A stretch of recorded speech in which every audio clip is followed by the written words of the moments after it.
Scott, thank you for joining us. We're approaching the new season now. I thought we'd just grab you for a quick chat to sort of briefly touch on last season, but more importantly, look ahead to the 2023-24 season. But firstly, we'll ask, how's your summer been? Obviously, we know you've been away a couple of times and you've got another one coming up just this afternoon. How's your summer been so far?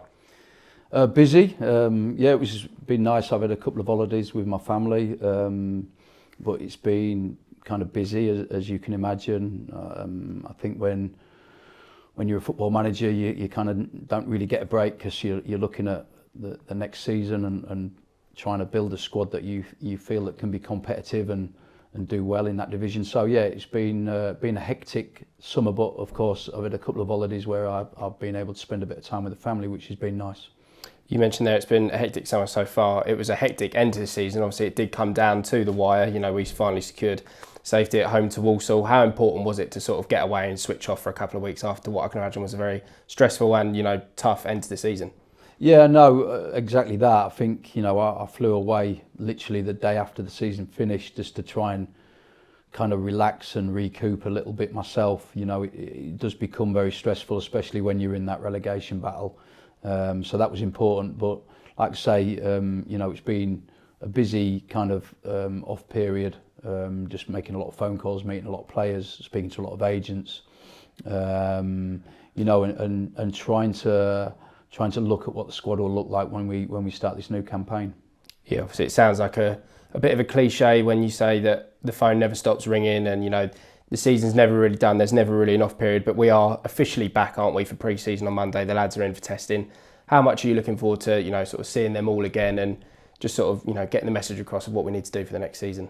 No, I'm looking forward to getting back and getting out on the grass. That's the bit that I like the most, and kind of training and organising training and being with the lads. It'd be good to see them all back in. Hopefully they've had a good summer and got, much needed rest themselves, from a physical point of view, but also a mental point of view as well. They went through a heavy campaign themselves, so it's important that they got that rest.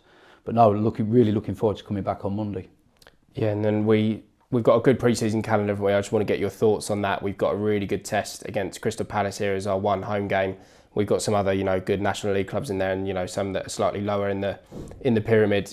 How happy are you with the pre-season calendar that yourself and some of the other staff have formed? Yeah, it's a good blend of different standards, isn't it? We've got a couple of teams lower down in the pyramid, and of course Crystal Palace at home. They'll bring a strong squad, we believe. So yeah, it's a good blend and something that we can really get our teeth into and look forward to.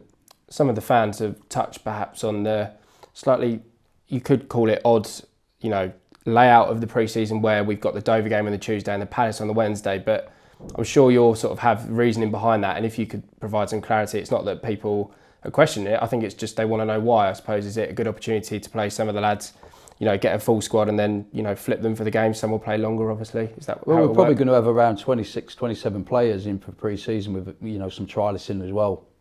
And of course, you want to give them trialists opportunity to play so you can get, eyes on them. The Dover game might be an opportunity where I can look at some players that wouldn't be part of the squad. And of course, the Palace game would be a game where you would probably pick your stronger team, or the team that you would, kind of look towards for the start of the season. So, I think there's a blend there. It'll be probably two squads kind of for 2 days, if that makes sense. Yep.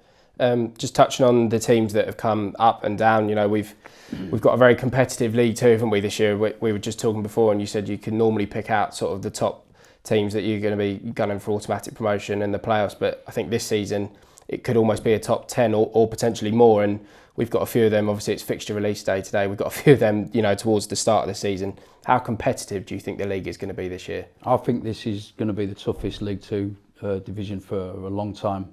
Looking at the teams in it now, there's probably 15, if not more, teams that will back themselves to get automatic. You look at the teams coming up in Wrexham and Notts County, who had unbelievable seasons and rightly so come up, who are heavily backed and have a good brand of football, both teams.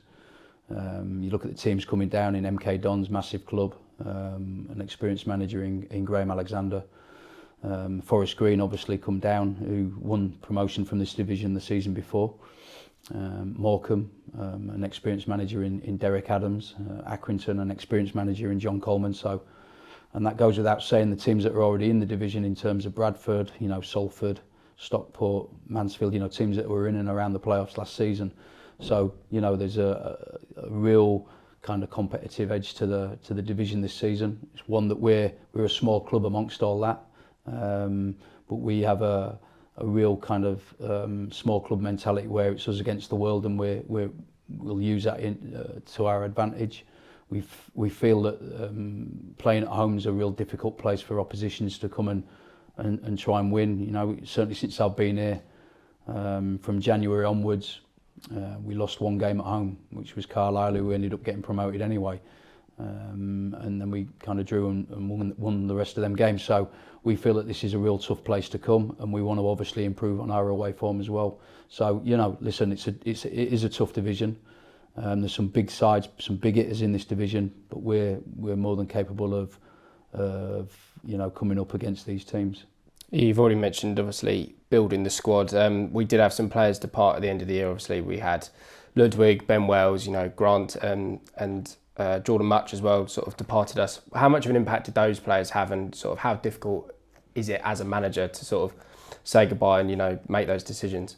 Yeah, it's difficult. It's not part of the job I don't like. Obviously, you always sort of like want the positives and pick a team that's going to win and win games. You enjoy the good times, and you don't like obviously losing games of football. But the difficulty is when you've got to sit down and kind of release some players and see them out the door, sort of thing. That's the part of it I don't like, because they're all good lads. They're all trying to earn a living and do well for themselves and their families. So it's sad to see players move on, but that's kind of football.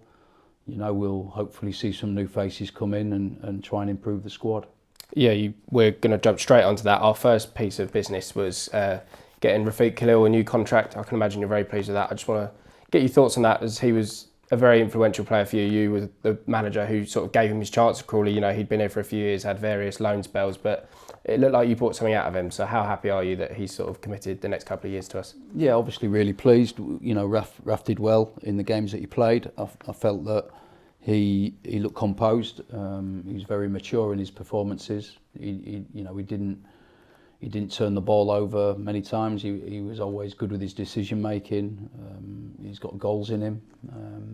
So no, we're really pleased to get him signed and done for next season, and hopefully we'll see more of him on the pitch. Yeah, and all being well, at this point we would have announced the first sort of signing, as it was. Obviously Kelly's come in.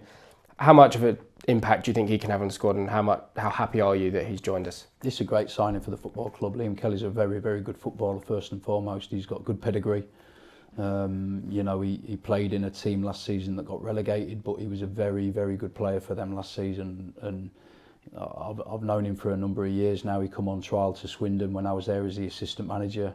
And I always felt that we should have signed him, and we didn't. But he's a very, very good footballer. Will kind of get into them positions where he can knit the ball from the back to the front and knit things together, and lovely passer of the ball. But yeah, really pleased to get him on board. Yeah, and obviously over 200 EFL appearances for him as well. How important is that experience going to be, as you say, in a season where we do have so many big hitters in the division? Yeah, no, important that we have experienced players on the pitch. We'll also be adding some players that have not got so much experience. We feel that we can really bring the age of the team down a little bit and have a younger squad. We think that's important for the football club, for the future of the football club too. But yeah, no, it's important that we have players who have been there, seen it and done it. Moving to off the pitch, you mentioned at the end of last season when you came in that there were some things that you were really looking to improve, whether that be standards, mentality, stuff like that. How excited are you to have the opportunity to sort of implement that at the start of the season? You've got a full pre-season calendar now. We've got a good season ahead to look forward to. How much of an impact do you think that you can have on the players, considering you didn't have that much time last season? Yeah, very much so. It's a clean sheet almost. I come in now pre-season and we can stamp my authority down, as it were, and lay down a few rules. And I expect the players to have really high standards and professionalism. making sure, you know, that they've got good values. I think that's important, you know, that we create not just a good football team, but good people here as well. I think that's important. And we have a really good kind of togetherness in the dressing room. That can only happen through having good people in the dressing room. So it'd be something that I'll be definitely banging the drum on and making sure that them standards are reached every day. I'm a stickler for professionalism and standards, and I'll be making sure that the players will be on it. Yeah, just touch on that. Is there anything that you think needs to fundamentally change from last year, or do you think that the players sort of get it now? They understand the way that you work, you know, having that sort of final run in, and they did prove themselves, didn't they? You know, they were excellent towards the end of the season. Yeah, I still think that, like in the 22 games that I had, I still think that there were times when they should have had more belief, and we could have potentially had won more games. I think we won 6 out of 22. I think they could have been a lot more for me, and had they have had that little bit more belief, that I felt that we could have gone on and really charged up the table. You know, they're good players, and they just need to see it themselves, and something that I'll be definitely banging the drum on again in terms of having that want, will and determination to do well, but obviously have a belief and a trust in each other. And finally, we're just going to touch on the fans, just a couple of points to start with.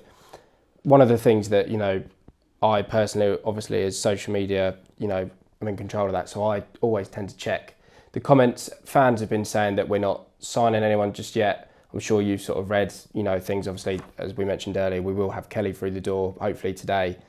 Is the message to them just sort of be patient, you know, we've got time, we know what we're doing, and, you know, things are moving, aren't they? Things are moving forward. No, I understand the fans, you know, listen, every fan wants to see movement pretty much straight away, and players coming in and the squad improving. I understand that, you know, and I kind of get it, but, you know, there is a lot of work going on in the backgrounds to make that happen. You know, we're spinning a lot of plates at the moment, and we're hopeful to make sure that the squad is stronger than it was last season. But, you know, I do kind of understand where the fans are coming from, and certain supporters have made comments about we've not done anything yet. Well, you know, let me tell you, we've been doing a lot of work in the background. It's been, you know, a very busy summer. It won't appear that at the moment, but we have been very busy in terms of player meetings and speaking to agents and looking at kind of how we can improve the squad. But like I said before, it's really early in the window still. There's still a lot of weeks to go before the window shuts. So we're kind of happy with, you know, where we are at the moment. We know that we need to bring a few through the door, which we're very close to doing that now. And then hopefully the fans will be excited for the season to come. You built a very close relationship with the fans at the end of the season. How much of an impact, and how much are we going to need them this season? We know season ticket sales, you know, they're going well at the moment. We're sort of creeping towards the numbers that we were at last year. If you could give a message to them of how important they could be this season, what would it be? The biggest importance for me, you know, I built a real connection with the supporters, and I don't probably think they realise how important they are, but they are. You know, you only have to ask the players. Certainly when we run out of that tunnel, and the noise that they give and the support that they give is fantastic. And I think a club this size, you know, small club in a division where they've all these teams that we spoke about, the importance is the support and to make sure we have that real togetherness as a football club, and we're out as one, because we're going to need it. You know, we're going to need them in every game, home and away. We know they travel really well in their numbers, and the noise they make. You know, you don't have to remember the Hartlepool away game. They were unbelievable that day, and really helped us win that game. So yeah, for me, just keep coming in your numbers and keep making the noise you make, because you've been brilliant. Scott, thank you for joining us. We'll see you shortly in pre-season. Thank you.